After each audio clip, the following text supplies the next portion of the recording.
আমিরাতে অবৈধ প্রবাসীদের ফের বৈধ হওয়ার সুযোগ দেয়ায় প্রসার ঘটছে দেশটিতে বাংলাদেশি মালিকানাধীন ব্যবসা প্রতিষ্ঠানের।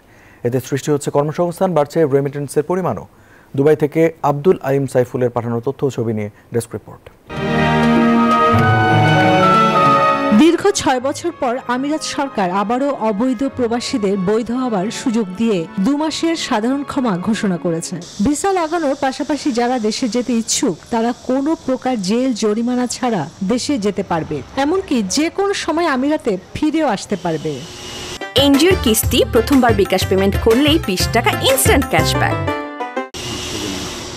এক্ষেত্রে আগ্রহীদের সহায়তা লক্ষ্যে বাংলাদেশি মালিকানাধীন বিভিন্ন বাণিজ্যিক প্রতিষ্ঠানের প্রসার ঘটেছে। চালু হচ্ছে ট্রাভেল এজেন্সির মতো নতুন কোম্পানিও। ইউএই সরকার সেপ্টেম্বর অক্টোবর সাধারণ ক্ষমার ঘোষণা দিয়েছে। এই উপলক্ষে আমাদের টাইপিং রিলেটেড সকল কাজেও থাকবে সর্বোচ্চ ডিসকাউন্ট। সো আপনারা চাইলে লুলু টাইপিং এন্ড ট্রাভেল এজেন্সির পক্ষ থেকে এই সীমিত সুযোগটি নিতে পারেন। আপনারা অবশ্যই অবগত আছেন যে বিগত দীর্ঘ 13 বছর যাবৎ লুলু টাইপিং সার্ভিস দিয়ে আসছে। আজকে থেকে আমরা আমাদের নতুন সার্ভিস ট্রাভেল সার্ভিস যুক্ত করলাম।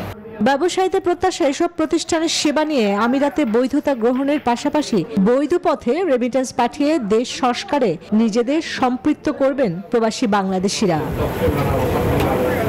Desk report, news 24।